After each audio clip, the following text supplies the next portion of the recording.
الحمد لله نحمده ونصلي ونسلم على رسوله الكريم أما بعد فأعوذ بالله من الشيطان الرجيم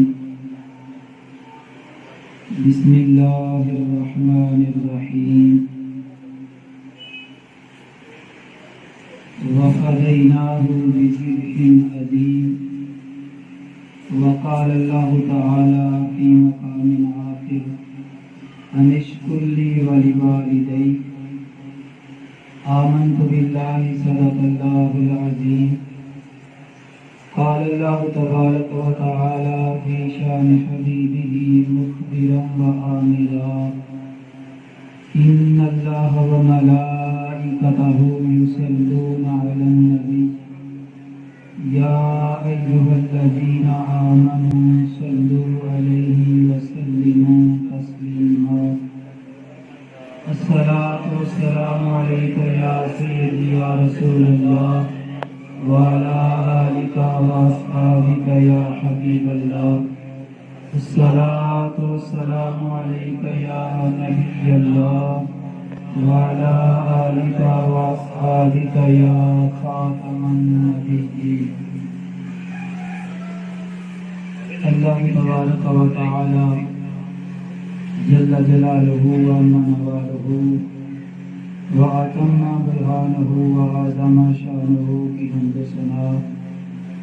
اور حضور سرور کائنات ما فخر موجودات امام الانبیاء حبیب کبریاء احمد مصطفیٰ جناب صلی اللہ تعالی علیہ وآلہ وسلم کی بارگاہ اقدس میں درود و سلام کا نذرانہ عرض کرنے کے بعد نہایت ہی معزز محترم حاضرین، میری دعا ہے کہ اللہ تعالیٰ ہماری اس محفل پاک کو اپنی بارگاہ میں عثمان صاحب کے دادا دادی نانا اور نانی جان کے سارے ثواب کا رقم شریف بھی ہے، تو انہوں نے مجھے یہ حکم دیا تھا کہ دونوں حوالے سے ہی کچھ گفتگو کی جائے، اس لیے میں نے جو قرآن کریم کی آیات تلاوت کی ہیں اس میں ان دونوں موضوعوں کا ذکر ہے۔ قرآن مجید کی آیت جس کو میں نے پہلے تلاوت کیا، اللہ فرماتا ہے وَفَدَيْنَاهُ بِذِبْحٍ عَظِيمٍ، اور ہم نے اسماعیل علیہ السلام کے فدیے میں ذبح عظیم دے دیا۔ آپ حضرات نے علماء سے یہ سن رکھا ہے کہ جب حضرت ابراہیم علیہ السلام نے حضرت اسماعیل علیہ السلام کو ذبح کرنے کے لیے منا کے میدان میں لگایا اور ان کے نرم و نازک حلق پہ چھری چلانے کے لیے آپ آگے بڑھے، بلکہ چھری چلا دی، لیکن اللہ تعالیٰ کے حکم سے اس چھری نے حضرت اسماعیل علیہ السلام کے حلق کو نہیں کاٹا، اور اللہ تعالیٰ نے یہ قرآن کریم میں فرمایا کہ قد صدقت الرؤیا، کہ اے ابراہیم علیہ السلام تم نے اپنے خواب کو سچا کر دکھایا ہے۔ تو حضرت اسماعیل علیہ السلام ایک بات تو یہ ہے کہ اللہ تعالیٰ نے ان کو ذبح ہونے سے بچا لیا۔ ذبح جو ہو رہا ہے وہ دھنوا ہو رہا ہے جو جنت سے آیا ہے، لیکن ذبیح اللہ کا لقب حضرت اسماعیل علیہ السلام کو عطا کیا گیا ہے، اسلام کو عطا کیا ہے۔ اس کی وجہ کیا ہے کہ حضرت اسماعیل علیہ السلام کو کٹے نہیں۔ ذبیح اللہ کا معنی اللہ کے راستے میں ذبح ہونے والا، تو ذبح تو دھنوا ہوا، اسماعیل علیہ السلام کو ذبیح اللہ کا لقب کیوں دیا گیا ہے؟ تو مفسرین فرماتے ہیں کہ اس کی وجہ یہ ہے کہ حضرت اسماعیل علیہ السلام وہ خلوص کے ساتھ راہ خدا میں ذبح ہونے کے لیے تیار ہو چکے تھے، اور اللہ تعالیٰ ابھی عامر صاحب یہ کہہ رہے تھے کہ وہ دل دیکھتا نہ دل، وہ مکڑا دیکھتا نہ مکڑے دا دل دیکھتا، دیکھنے والا تو دل دیکھتا ہے۔ تو اللہ تعالیٰ بھی دل دیکھتا ہے کہ بندہ سوچ کیا رہا ہے، اس کی دل کے اندر جو چیزیں چل رہی ہیں وہ کیا ہے۔ تو فرماتے ہیں حضرت اسماعیل علیہ السلام چونکہ ذبح ہونے کے لیے طلوس کے ساتھ تیار ہو چکے تھے، لیکن اللہ تعالیٰ نے ان کے فدیے میں وہ دمبا جنت سے بھیجا اور ان کو بچا لیا،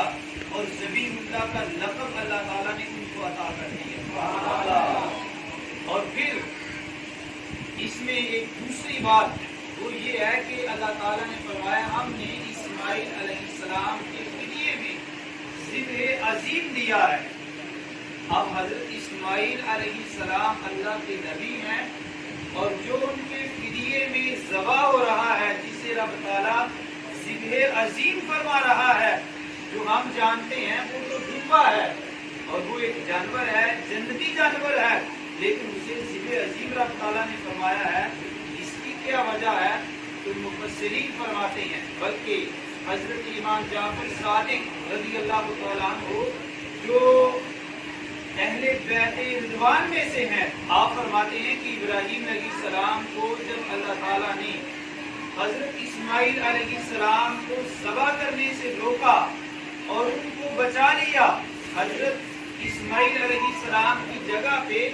اس دمبے کو ذبح کر دیا گیا اور حضرت اسماعیل علیہ السلام کو بچا لیا گیا، تو حضرت ابراہیم علیہ السلام نے اللہ تعالیٰ کی بارگاہ میں عرض کی کہ یا رب العالمین، اسماعیل علیہ السلام کو بچا لیا ہے اور اس کی وجہ کیا ہے؟ اللہ تعالیٰ نے فرمایا کہ پیارے خلیل، اس کی وجہ یہ ہے کہ ان کی پیشانی میں نور مصطفیٰ ہے، نور مصطفیٰ کی وجہ سے میں نے ان کو بچایا ہے۔ حضرت ابراہیم علیہ السلام نے عرض کی کہ یا رب العالمین، میں نور مصطفیٰ یہ کیا ہے میں اس کو جاننا چاہتا ہوں،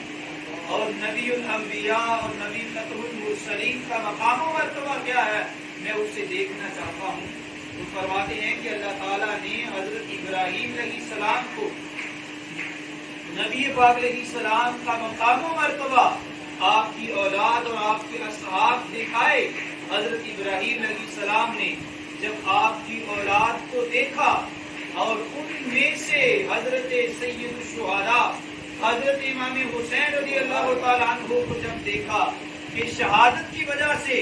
اور پھر نواسۂ رسول ہونے کی وجہ سے جو ان کو مقام عطا کیا جانے والا تھا، ان کے مقام و مرتبہ کو دیکھا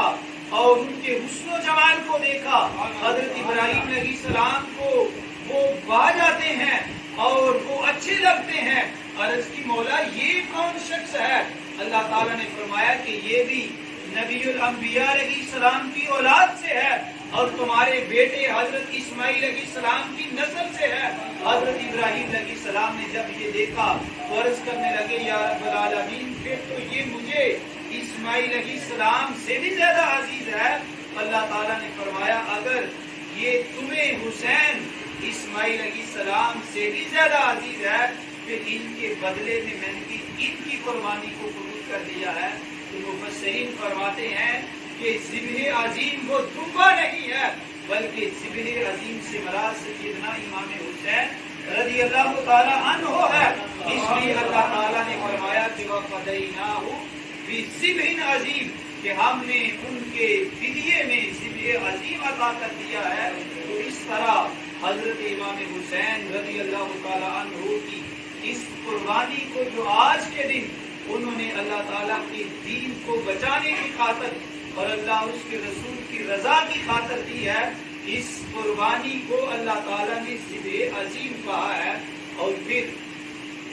اللہ رب العزت نے حضرت امام حسین رضی اللہ تعالیٰ عنہ کے مقدر میں یہ شہادت کر دی، اور شہادت ایک بہت بڑا درجہ ہے، بہت بڑا منصب ہے، اور یہ بہت بڑی فضیلت ہے۔ فضیلت ایسی ہے کہ انبیاء علیہ السلام بھی اس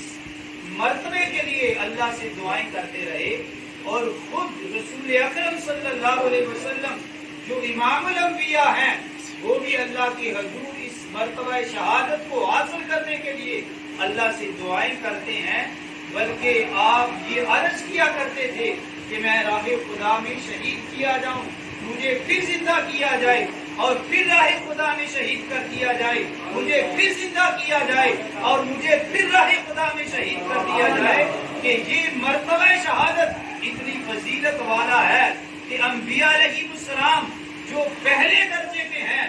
وہ بھی اس مرتبے کو حاصل کرنے کے لیے اللہ سے دعائیں کرتے رہے کہ یہ درجہ ہمیں مل جائے۔ اور پھر آپ جانتے ہیں اللہ تعالیٰ نے جب قرآن مجید کے اندر انعام یافتہ لوگوں کا ذکر کیا ہے، اللہ تعالیٰ نے فرمایا فَأُولَٰئِكَ أَنْعَمَ اللَّهُ عَلَيْهِم مِّنَ النَّبِيِّينَ وَالصِّدِّيقِينَ وَالشُّهَدَاءِ وَالصَّالِحِينَ، فرمایا اللہ تعالیٰ نے کہ جب میرا انعام بندوں پر اترتا ہے زمین پر، فرمایا اس انعام کے جو سب سے پہلے حقدار ہیں اور جو فرسٹ درجے کے اس انعام کو حاصل کرنے والے ہیں، فرمایا کہ وہ گروہ انبیاء علیہ السلام ہے۔ تو درجے کے اعتبار سے پہلا درجہ انبیاء کا ہے، اور اس انعام کو حاصل کرنے والے میرا رب فرماتا ہے کہ دوسرا درجہ وہ صدیقین کا ہے، اور یہ دوسرا درجہ ہے۔ اور اس کے بعد اللہ نے فرمایا کہ والشہداء، فرمایا کہ تیسرا درجہ درجہ شہادت ہے۔ آپ دیکھیں کہ پہلے درجے کے لوگ بھی اور دوسرے درجے کے لوگ بھی اس تیسرے درجے کو حاصل کرنے کے لیے رب تعالیٰ سے دعائیں مانگتے ہیں کہ اللہ ہمیں شہادت کی موت عطا فرما۔ اور اللہ تعالیٰ نے یہ انعام اور یہ درجہ اپنے پیارے محبوب علیہ السلام کی اہل بیت کو، بالخصوص سید الشہداء حضرت امام حسین رضی اللہ تعالیٰ عنہ کو بلا مانگے ان کے مقدر میں کر دیا ہے۔ یہ نہیں کہ عطا کیا ہے، بلکہ یہ شہادت کا درجہ اور یہ منصب اور یہ فضیلت اللہ نے ان کے مقدر میں کر دی ہے۔ اس لیے آپ نے یہ بھی سن رکھا ہے کہ نبی پاک علیہ السلام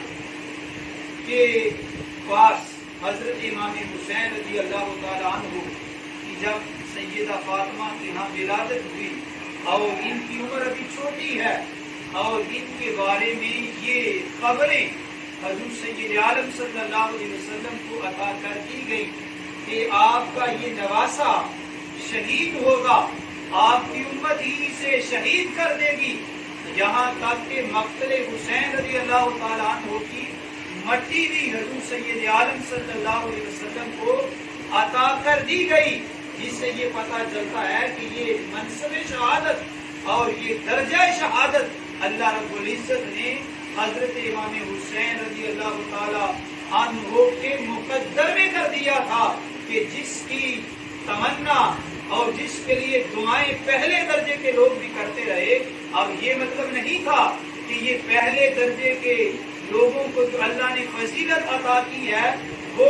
اس درجے کو بڑا درجہ سمجھتے تھے، اپنے درجے سے بھی درجہ تو انبیاء کا بڑا ہے، اس کے بعد صدیقین کا درجہ بڑا ہے، اس کے بعد شہداء کا درجہ آتا ہے، لیکن اللہ تعالیٰ کی انبیاء علیہ السلام کا اور بالخصوص میرے اور آپ کے نبی صلی اللہ علیہ وسلم کا اس شہادت کی تمنا کرنا اور اس کے لیے رب تعالیٰ سے دعائیں کرنا، یہ ہم جیسے لوگوں کو سکھانے کے لیے تھا کہ یہ درجہ شہادت اتنا بڑا درجہ ہے کہ جس کے لیے انبیاء بھی دعائیں کرتے رہے، اور ان کا دعا کرنا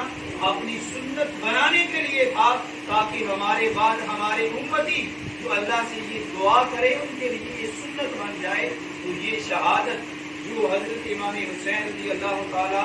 عنہ کے مقدر میں رب تبارک و تعالی نے کر دی تھی، آج کے دن اللہ رب العزت نے اس کام کو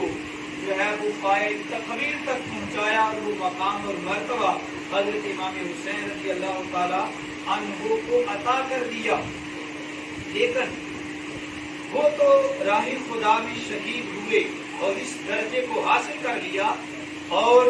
پھر اللہ رب العزت کے پیارے محبوب علیہ السلام نے اپنی دعاؤں کے ذریعے سے ہمیں یہ تعلیم دی کہ ہم بھی اللہ تعالیٰ سے یہ دعائیں کریں اور اس درجے اور مرتبے کو حاصل کرنے کی دل میں تمنا رکھیں کہ اللہ تعالیٰ ہمیں بھی یہ عطا کر دے، اس لیے کہ وہ دلوں کو دیکھتا ہے، وہ دل دیکھتا ہے کہ اس کے دل کے اندر اس کی چاہت موجود ہے۔ مفسرین نے ایک واقعہ نقل کیا ہے، یہ میں عرض کر رہا ہوں کہ ہمارے دل میں بھی ہر نیک کام کرنے کی تمنا پیدا ہو جائے، اگرچہ ہم وہ کر نہ بھی سکیں یا ہم وہ کرنے کی قدرت نہ بھی رکھیں، لیکن اس کی تمنا تو دل میں ہونی چاہیے اور اس کی آرزو دل میں ہونی چاہیے۔ اللہ تعالیٰ دلوں کو دیکھتا ہے، اس کی نظر دل پر ہوتی ہے، دل میں جو ہوتا ہے اللہ تعالیٰ اسے قبول بھی فرما لیتا ہے۔ مفسرین فرماتے ہیں کہ ایک شخص تھا، غریب تھا، اور وہ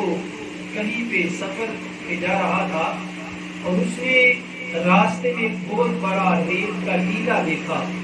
غریب تھا، ساری زندگی غربت میں بسر کی، اب بھی غریب ہی تھا،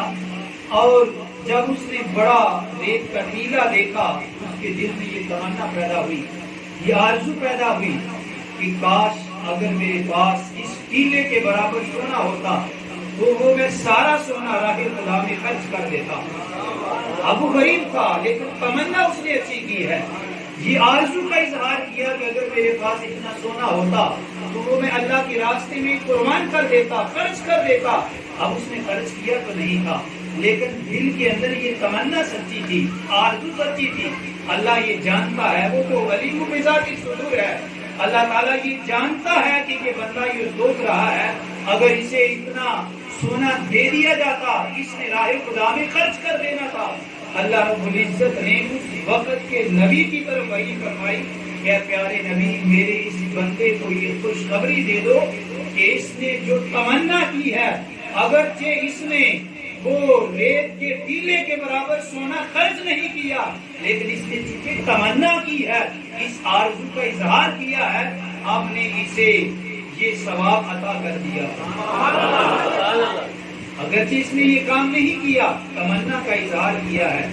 اور اس نے دل میں یہ سوچا ہے اور ایک اپنی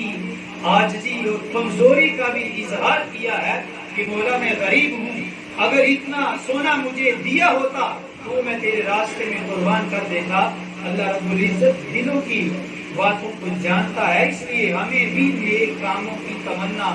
کرنی چاہیے۔ حضرت امام حسین رضی اللہ تعالیٰ عنہ اور پھر نبی پاک علیہ السلام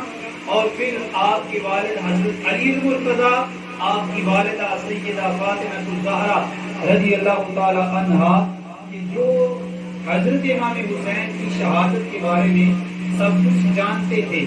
اور خود حضرت امام حسین بھی نبی پاک علیہ السلام کی اطلاع کی وجہ سے جانتے تھے کہ کربلا کے میدان میں مجھے شہید کیا جائے گا، لیکن کسی بھی روایت میں ثابت نہیں ہے کہ نبی پاک علیہ السلام نے اللہ سے یہ دعا کی ہو کہ اللہ میرے حسین کو بچا لینا، حضرت علی نے یہ دعا کی ہو کہ اللہ حسین کو بچا لینا، سیدہ خاتون جنت نے یہ دعا کی ہو کہ یا اللہ میرے حسین کو بچا لینا، یا خود حضرت امام حسین رضی اللہ تعالیٰ عنہ نے کوئی ایسی دعا کی ہو کہ اللہ مجھے اس آزمائش سے بچا لینا۔ نہیں، ایسا نہیں ہے، بلکہ انہوں نے اس لیے وہ جانتے بھی تھے لیکن اللہ کی رضا پر راضی رہتے ہوئے انہوں نے عرض کی مولا جس کام پہ تو راضی ہے اس پہ ہم بھی راضی ہیں، اس لیے ہم تم سے یہ دعا نہیں کریں گے۔ وہ ہم جیسے لوگ ہیں جن کی ساری زندگی ان باتوں میں گزر جاتی ہے کہ اللہ یہ کر دے، یہ نہ کرنا، لیکن جو اللہ کے بندے ہوتے ہیں وہ اللہ کی رضا پہ راضی رہتے ہیں اور وہ یہی عرض کرتے ہیں کہ مولا جو تیری رضا ہے وہ تو کر دے، ہم تیری رضا پہ راضی ہیں، ہماری اپنی کوئی مرضی نہیں ہے۔ تو یہ پیغام حسین بھی ہے اور یہ پیغام کربلا بھی ہے کہ اللہ کی رضا پہ ہمیں راضی رہنا چاہیے، اس پہ اللہ تعالیٰ اپنے بندوں پر راضی ہو جاتا ہے۔ یہ تو تھا ایک حضرت امام حسین کا ذکر جو میں کچھ بھی نہیں کیا لیکن اس کے وقت جس حساب سے ہے، اور پھر دوسرا جو میں نے آیت کریمہ پڑھی ہے انشکر لی ولوالدیک، کہ جس میں اللہ تعالیٰ نے فرمایا کہ انشکر لی میرا شکر کرو، ولوالدیک اور اپنے ماں باپ کا شکر ادا کرو۔ اس آیت کریمہ میں اللہ تعالیٰ نے بندوں کو یہ حکم دیا کہ میرا شکر ادا کرو، اس لیے کہ میں نے تمہیں وجود عطا کیا ہے میں نے تمہیں تخلیق کیا ہے، زندگی دی ہے، اس لیے تم میرا شکر ادا کرو۔ اور اللہ کا شکر یہ ہے کہ اس کی تکبیر بولی جائے، اس کی تسبیح بیان کی جائے، اس کی عبادت بجا لائی جائے، اس کی اطاعت و فرما برداری کی جائے، یہ اللہ کا شکر ہے۔ اور اس کے بعد اللہ نے فرمایا وَلِوَالِدَيْ، کہ اپنے ماں باپ کا بھی شکر ادا کرو۔ اس لیے ماں باپ کا شکر ادا کرو کہ تمہارے وجود کا جو ظاہری سبب ہے وہ تمہارے ماں باپ ہیں۔ تمہاری ماں باپ کی وجہ سے تم دنیا میں آئے ہو، اور ان کا شکر یہ ہے کہ ان کے ساتھ حسن سلوک کرو، ان کے ساتھ نیک برتاؤ کرو۔ اور پھر حضرت سفیان بن عیینہ رضی اللہ تعالیٰ عنہ فرماتے ہیں کہ اللہ تعالیٰ نے جو اس آیہ کریمہ میں فرمایا کہ نشکر لی ولوالدیک، فرمایا کہ میرا شکر ادا کرو، اپنے ماں باپ کا شکر ادا کرو، فرمایا کہ اللہ تعالیٰ کا شکر یہ ہے کہ پانچوں نمازیں وقت پر ادا کی جائیں، یہ اللہ تعالیٰ کا شکر ہے۔ اور ماں باپ کا شکر یہ ہے کہ پانچوں نمازوں کے بعد اپنے ماں باپ کے لیے بخشش کی دعا کی جائے۔ حضرت سید محمود آلوسی رحمۃ اللہ تعالی علیہ فرماتے ہیں کہ یہ جو بیان کیا ہے کہ اللہ کا شکر یہ ہے کہ پانچوں نمازیں ادا کی جائیں، اور ماں باپ کا شکر یہ ہے کہ پانچوں نمازوں کے بعد ماں باپ کے لیے بخشش کی دعا کی جائے۔ فرماتے ہیں یہ اللہ کے سارے احسانات کا شکر نہیں ہے، اور نہ ہی یہ ماں باپ کے سارے احسانات کا شکر ہے، بلکہ فرمایا کہ یہ اللہ کے بعض فضل اور بعض انعامات کا شکر ہے کہ اس کے لیے نماز ادا کی جائے۔ اور ماں باپ کے بعض احسانات کا شکر ہے کہ ہر نماز کے بعد ماں باپ کے لیے دعا کی جائے۔ سارے احسانات اور سارے انعامات کا شکر نہیں ہے تو پھر دیکھیں کہ ماں باپ کے لیے اگر پانچوں نمازوں کے بعد بھی ان کے لیے بخشش کی دعا کی جائے تو پھر بھی ان کا احسان ہم ادا نہیں کر سکتے، یہ ان کے بعد احسانات کا شکر ہے۔ تو فرمایا اللہ تعالیٰ نے کہ میرے شکر کے ساتھ اپنے ماں باپ کا شکر ادا کرو۔ تو اس زندگی میں جب تک ماں باپ ہمارے پاس وہ موجود ہیں، زندہ ہیں، ان کی خدمت کرنے کا، ان کے ساتھ حسن سلوک سے پیش آنے کا اللہ تعالیٰ نے قرآن مجید میں بہت سے مقامات پر ذکر کیا ہے، اور ہمیں حکم دیا ہے کہ ماں باپ کے ساتھ حسن سلوک سے پیش آؤ۔ اور نبی پاک صلی اللہ علیہ وسلم نے بہت سی احادیث میں ماں باپ کے ساتھ حسن سلوک کا حکم دیا، ان کے ساتھ نیکی کرنے کا حکم دیا ہے۔ لیکن یہ تو ہے کہ زندگی میں ان کے ساتھ حسن سلوک کیا جائے، تو صرف یہی نہیں کہ جب تک ماں باپ زندہ ہیں ان کے ساتھ حسن سلوک کیا جائے، ان کے ساتھ نیکی کی جائے، ان کے ساتھ اچھا برتاؤ کیا جائے، یہی نہیں بلکہ ماں باپ کے دنیا سے چلے جانے کے بعد بھی ماں باپ کی جو حق ہیں یہ ختم نہیں ہوتے۔ کسی بھی اولاد پر ماں باپ کے حق ماں باپ کے فوت ہو جانے کے بعد بھی ختم نہیں ہوتے، بلکہ وہ جاری و ساری رہتے ہیں۔ زندگی میں ان کی خدمت کی جائے، ان کو خوش رکھا جائے، ان کی ضروریات کو پورا کیا جائے، لیکن مرنے کے بعد علماء نے 80 تک کے حقوق بیان کیے ہیں کہ ماں باپ کے فوت ہو جانے کے بعد بھی اولاد پر 80 حقوق باقی رہتے ہیں۔ ان میں سے میں 12 حقوق کا ذکر کروں گا کہ جو مرنے کے بعد بھی اولاد پر رہتے ہیں۔ تو فرمایا کہ سب سے پہلا حق اولاد پر ماں باپ کا یہ ہے کہ ماں باپ کے فوت ہو جانے کے بعد جو حقوق اولاد پر ہوتے ہیں ان میں سے فرمایا پہلا حق یہ ہے کہ ماں باپ کو غسل، کفن، نماز جنازہ اور دفن کا سنت کے مطابق اہتمام کیا جائے۔ یہ اولاد پر ماں باپ کا پہلا حق ہے کہ اس کے غسل، کفن، دفن اور نماز جنازہ کا سنت کے مطابق اہتمام کیا جائے۔ اور دوسرا حق فرمایا کہ ماں باپ کا مرنے کے بعد اولاد پر یہ ہے کہ ان کے لیے دعا اور استغفار کی جائے۔ جو حق آج محترم ہمارے اشرف صاحب جو ہیں وہ ادا کر رہے ہیں کہ ان کے لیے ایصال ثواب کی یہ محفل کا انعقاد کیا، اور ان کے لیے دعا و استغفار کا اہتمام کیا، ہم سب کو بلایا، تو فرمایا کہ یہ دوسرا حق ہے۔ اور اس حوالے سے نبی پاک علیہ السلام کی بہت سی احادیث موجود ہیں کہ نبی پاک علیہ السلام نے جس میں ماں باپ کے لیے دعا اور استغفار کا حکم دیا ہے، اور فرمایا کہ مرنے والوں کے لیے جو زندہ لوگوں کا بہترین تحفہ ہے وہ ان کے لیے استغفار کی دعا کرنا ہے، مغفرت کی دعا کرنا ہے۔ اور پھر نبی پاک علیہ السلام نے فرمایا کہ جب بندہ اپنے ماں باپ کے لیے دعا کو ترک کر دیتا ہے، فرمایا پھر اللہ تعالیٰ اس کے رزق میں کمی کر دیتا ہے۔ تو جو اپنے رزق میں برکت چاہتا ہے وہ اپنے ماں باپ کے لیے دعائے مغفرت کرتا رہے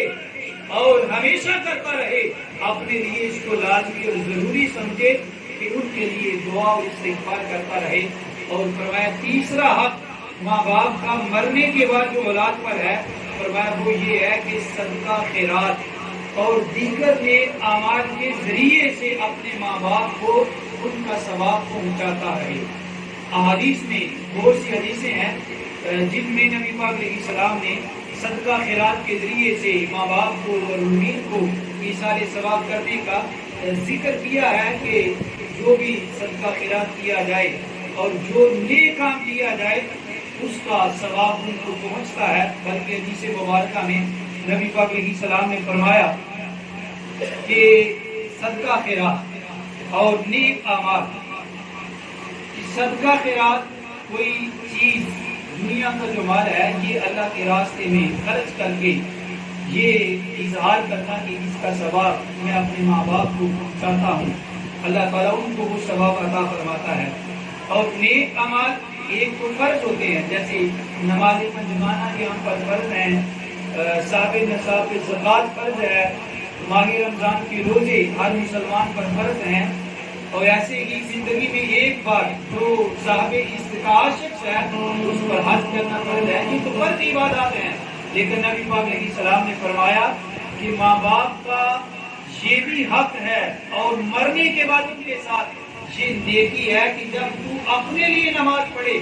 تو اپنے ماں باپ کے لیے بھی نماز پڑھ، جب تو اپنے لیے روزہ رکھے اپنے ماں باپ کے لیے بھی روزہ رکھ، اپنے لیے حج کرے تو اپنے ماں باپ کے لیے بھی حج کر۔ یعنی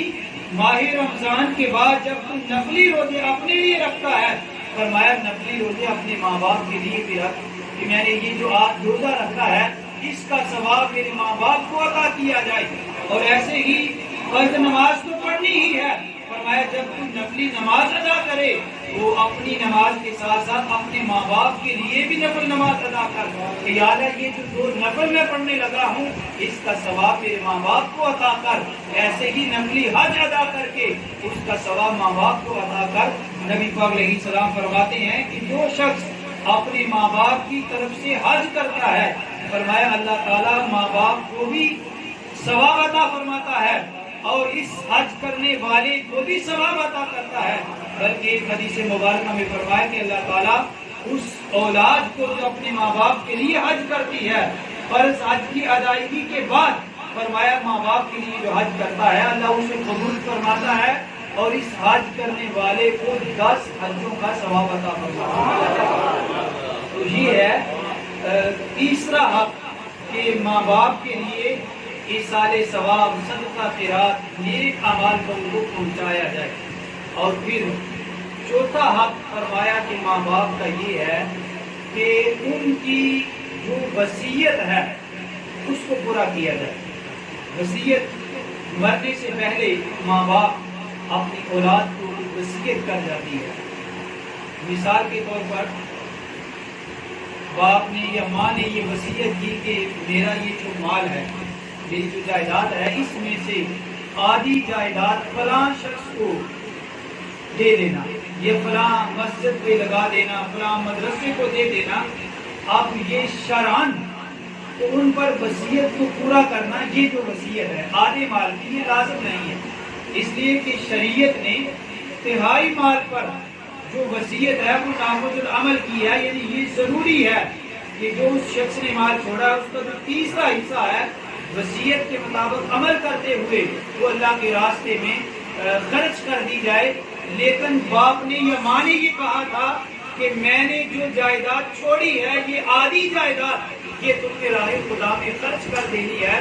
اگرچہ ان پر یہ آدھی جائیداد خرچ کرنا ضروری نہیں ہے، ضروری جو ہے وہ مال میں سے تہائی حصہ ان پر لازم آئے گا، یہ ان کے لیے ضروری اور فرض ہے کہ وصیت کو پورا کیا جائے، لیکن فرمایا کہ ماں باپ کی رضا اور ان کی خوشنودی کے لیے جتنے اس کے ورثاء ہیں وہ سارے کے سارے رضامندی کے ساتھ آدھی جائیداد اللہ کے راستے میں جہاں اس نے خرچ کرنے کے لیے کہا ہے خرچ کر دیں، تو یہ ماں باپ کا حق ہے، اس پر ماں باپ خوش ہوں گے اور ان کو اس کا ثواب ہوگا۔ اور پھر اس کے بعد اگلا جو حق ہے فرمایا وہ یہ ہے کہ ماں باپ کی جو قبریں ہیں ان کی زیارت کی جائے۔ ہر جمعہ کے دن حدیث مبارکہ میں نبی پاک علیہ السلام نے فرمایا کہ من زار قبر ابویہ او احدہما کل یوم جمعۃ غفر لہ، فرمایا کہ جو شخص اپنے ماں باپ یا دونوں میں سے کسی ایک کی قبر کی زیارت ہر جمعہ کے دن کرتا ہے تو فرمایا زیارت کرنے والے کو اللہ تعالیٰ بخش دیتا ہے، تو یہ بھی حق ہے۔ اور ایک دوسری حدیث مبارکہ میں نبی پاک علیہ السلام نے فرمایا یہی اسی حدیث طرح فرمایا من زار قبر ابویہ او احدہما، اور فرمایا کہ جو اپنے ماں باپ کی قبر کی زیارت کرے یا دونوں میں سے ایک ہی قبر کی زیارت کرے وقرأ عندہ سورہ یاسین، اور فرمایا پھر ان کی قبر کے پاس سورہ یاسین کی تلاوت کرے، فرمایا اللہ تعالیٰ اسے بخش دیتا ہے، اور فرمایا یاسین کے ہر حرف کے بدلے میں اللہ اسے نیکیاں عطا کرتا ہے۔ یہ بھی ماں باپ کا حق ہے کہ جمعہ کے دن اپنے ماں باپ کی قبر پہ جایا جائے، اور اگر ماں باپ کی قبریں قریب نہیں ہیں، جس طرح کے شہروں میں ہوتا ہے کہ بندہ شہر میں آ کر رہائش اختیار کر لیتا ہے، ماں باپ کی قبریں گاؤں میں ہیں یا کسی دور جگہ پہ ہیں، وہاں جانا ہر جمعے اس کے لیے ممکن نہیں، مشکل ہے، تو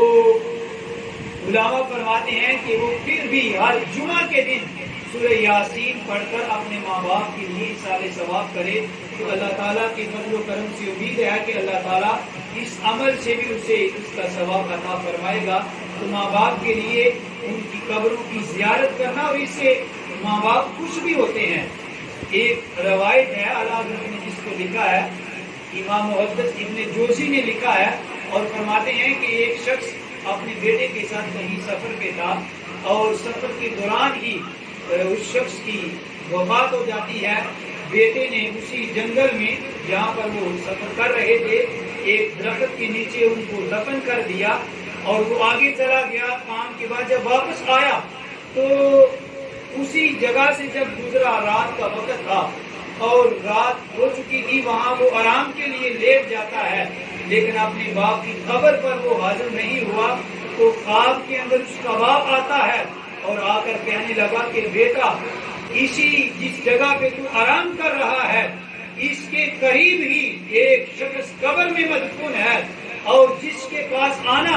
تو نے اچھا نہ سمجھا اور تو اس کے پاس ملاقات کے لیے نہیں آیا، لیکن اگر اس کی جگہ پہ تو ہوتا اور تیری جگہ پہ وہ ہوتا اور اس کا گزر جہاں سے ہوتا تو وہ تیری قبر پہ ضرور آتا، تو نے یہ مناسب ہی نہ سمجھا۔ تو اس لیے ماں باپ کی قبروں پر ہمیں جانا چاہیے، جانے سے ماں باپ خوش ہوتے ہیں۔ فرمایا گیا کہ جس طرح بندہ دنیا میں کسی عزیز سے ملنے سے خوش ہوتا ہے، ایسے ہی مرنے کے بعد جب کوئی اس کی قبر پہ جاتا ہے تو اسے دیکھ کر وہ صاحب قبر خوشی کا اظہار کرتا ہے اور وہ خوش ہوتا ہے کہ میرا یہ عزیز مجھے ملنے کے لیے آیا ہے۔ اس لیے قبروں میں ان کی زیارت کے لیے قبرستان میں ہمیں جانا چاہیے، کہ حضور کا فرمان بھی ہے، حضور نے فرمایا میں نے پہلے تمہیں منع کیا تھا قبروں کی زیارت سے، اب میں تمہیں اجازت دیتا ہوں کہ قبروں کی زیارت کیا کرو، اس لیے کہ اس سے ایک تو زہد پیدا ہوتا ہے، دوسرا آخرت کی یاد آتی ہے۔ اس لیے ہمیں اپنے عزیزوں کی قبروں پہ بھی جانا چاہیے، اور اس کے جانے کا طریقہ یہ ہے جو بیان کیا گیا ہے کہ اس کا جو قبر کا پاؤں والا حصہ ہے پاؤں کی جانب سے جائیں اور پھر ان کے منہ کی طرف یعنی قبلہ کی طرف پشت کر کے آپ کھڑے ہو جائیں اور ان کے قبر کے چہرے کے سامنے جا کر بیٹھ جائیں یا کھڑے ہو جائیں، ان کو سلام کریں، اس کے بعد جو اللہ توفیق دے پرانی آیات میں سے صورتوں میں سے تلاوت کریں اور تلاوت کر کے دعا کر کے پھر ایسے ہی واپس آ جائیں۔ کہ اگر فرمائیں گے کہ اگر دوسری جانب سے آئیں گے، یعنی میت کا چہرہ کیونکہ قبلہ کی طرف دفن کرتے ہوئے کیا جاتا ہے، اگر آپ اس کی طرف سے جائیں تو فرمایا گیا کہ پھر میت کو چہرہ پھیر کر تمہیں دیکھنا پڑے گا، جسم کو تکلیف ہوگی، اس لیے فرمایا کہ چہرے کی جانب سے ہی جائیں اور پھر قبلہ کی طرف پشت کر کے صحابہ قبر کی طرف منہ کر کے اسے سلام کہیں اور پھر اس کے بعد جو دعا ہے، جو کلمات آپ پڑھنا چاہیں، جتنی اللہ توفیق دے وہ کر کے یہ کام کریں۔ تو یہ ہم سب کو اپنے عزیزوں کی بالخصوص ماں باپ کی قبروں پہ جانا چاہیے، اس سے وہ بھی خوش ہوں گے اور ہمارے لیے بھی اس میں ثواب اور نیکیاں ہیں۔ اور پھر انہی حقوق میں سے فرمایا گیا کہ جو ماں باپ کے رشتے دار ہیں، باپ کے بھائی ہیں، بہنیں ہیں، ماں کے بھائی اور بہنیں ہیں، یعنی وہ رشتے دار، ایک تو ہے کہ آگے رشتہ اپنا بھی چل جاتا ہے، لیکن پھر خصوص فرمایا کہ جو ماں باپ کی وجہ سے تمہارے رشتے دار ہیں، تمہارے چچا ہیں، تائے ہیں، پھوپھیاں ہیں، خالائیں ہیں، ماموں ہیں، فرمایا یہ جو ماں باپ کی وجہ سے تمہیں یہ رشتے ملے ہیں، فرمایا ماں باپ کے چلے جانے کے بعد ان کے ساتھ حسن سلوک کیا جائے۔ اور ایسے ہی حدیث مبارکہ میں بھی فرمایا گیا ہے، حدیث مبارکہ ہے خدمت میں ایک شخص حاضر ہوا، اس نے عرض کی یا رسول اللہ میں نے بہت بڑا گناہ کر دیا ہے، توبہ کرنا چاہتا ہوں، اس کی کوئی سبیل ہے؟ تو حضور نے فرمایا کیا تیری والدہ زندہ ہے؟ عرض کی یا رسول اللہ والدہ تو زندہ نہیں ہے۔ فرمایا کیا والدہ کی بہن تیری خالہ زندہ ہے؟ عرض کی کہ ہاں خالہ زندہ ہے۔ تو فرمایا خالہ کی جا کر خدمت کر، اللہ تجھے اس عمل کی وجہ سے تیرے گناہ کی معافی عطا کر دے گا۔ تو جب ماں کی بہن کے ساتھ صلہ رحمی کرنے سے اللہ گناہ معاف کر دیتا ہے، پھر ماں باپ کا درجہ جس سے بلند ہوگا کہ ان کی خدمت کرنے سے اللہ تعالیٰ کتنے گناہوں کو ہمارے جو ہے وہ معاف فرما دیتا ہے۔ اور اس کے بعد فرمایا کہ یہ بھی ماں باپ کا حق ہے مرنے کے بعد کہ ماں باپ کی جو دوست ہیں ان کے ساتھ حسن سلوک سے پیش آیا جائے،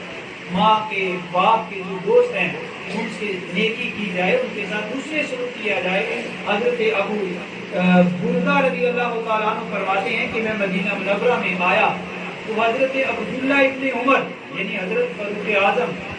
کے بیٹے حضرت عبداللہ میرے پاس مجھے ملنے کے لیے آئے، حالانکہ میرا ان کے ساتھ کوئی تعلق نہیں تھا، کوئی دوستی کوئی اس طرح کا تعلق نہیں تھا، مسلمان ہونے کی حیثیت سے بھائی تو تھے، اس لیے کہ مومن ایک دوسرے کے بھائی ہیں۔ فرماتے ہیں وہ مجھے ملنے کے لیے آئے تو میں نے ان سے کہا کہ ملنے کی وجہ کیا ہے؟ انہوں نے فرمایا کہ میں آپ کو ملنے اس لیے آیا ہوں کہ میرے باپ حضرت عمر کا تمہارے باپ کے ساتھ دوستی تھی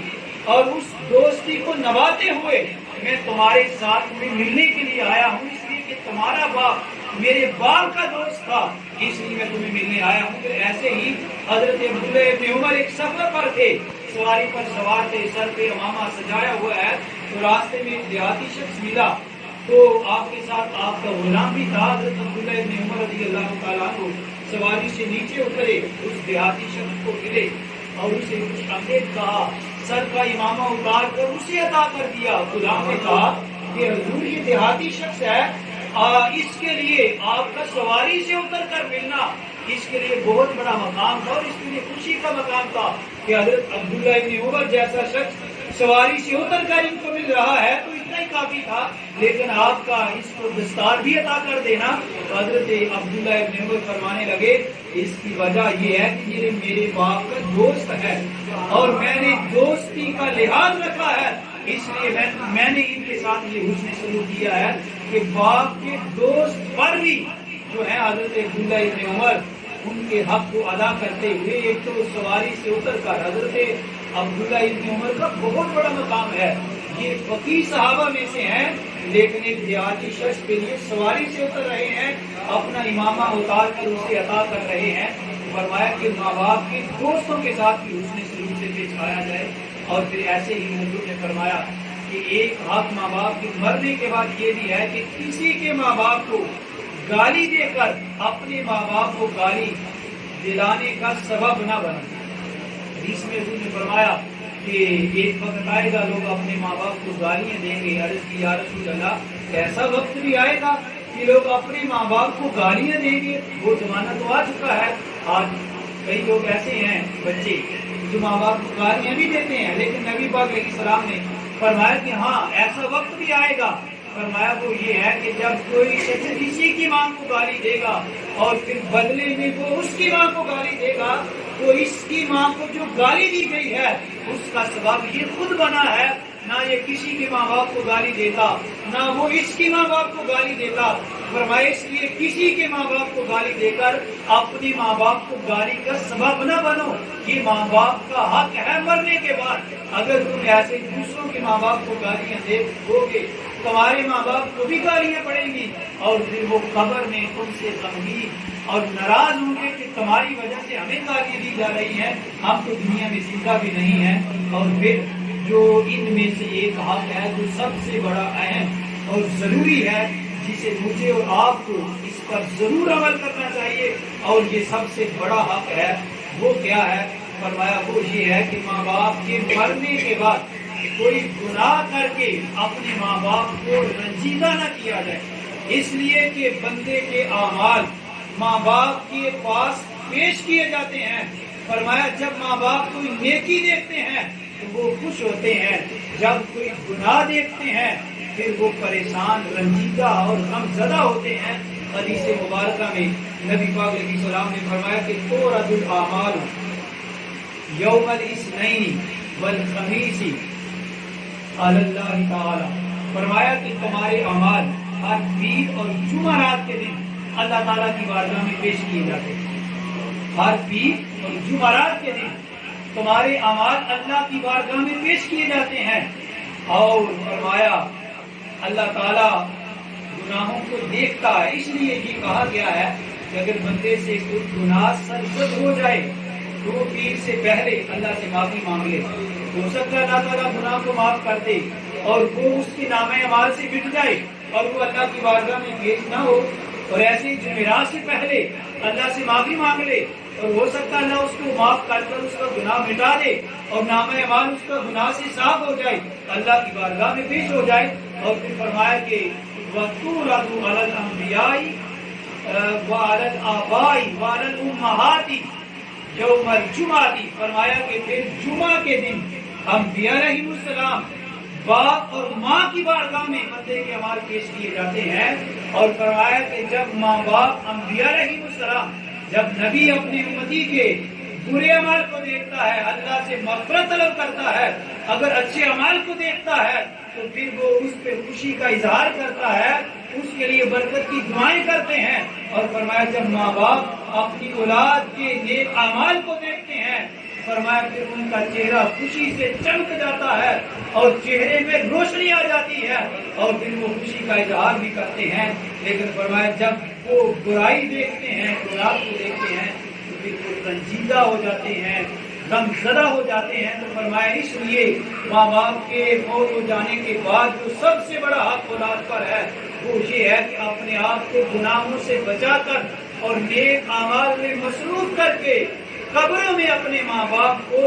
اذیت سے بچایا جائے اور ان کو خوش کیا جائے. حضور صلی اللہ علیہ وسلم نے اسی حدیث مبارکہ میں فرمایا کہ وَلَا تُؤْذُوا أَمْوَاتَكُمْ. فرمایا کہ اپنے ماں باپ کو قبروں میں تکلیف نہ دو، اس لیے کہ تمہارے گناہوں کی وجہ سے ماں باپ کو تکلیف ہوتی ہے، وہ غم زدہ ہوتے ہیں. تو یہ کچھ جو حقوق ماں باپ کی اولاد پر ہیں ان کا میں نے ذکر کیا ہے. اللہ تعالیٰ کی بارگاہ میں دعا ہے کہ اللہ تعالیٰ مجھے اور آپ سب کو اپنے ماں باپ کے ساتھ اس نے سلوک کرنے کی توفیق عطا فرمائے. اگر ماں باپ یا کوئی ان میں سے فوت ہو چکا ہے، اللہ تعالیٰ ان کی کامل بخشش فرمائے اور ان کے حقوق کو ادا کرتے رہنے کی توفیق عطا فرمائے. آمین.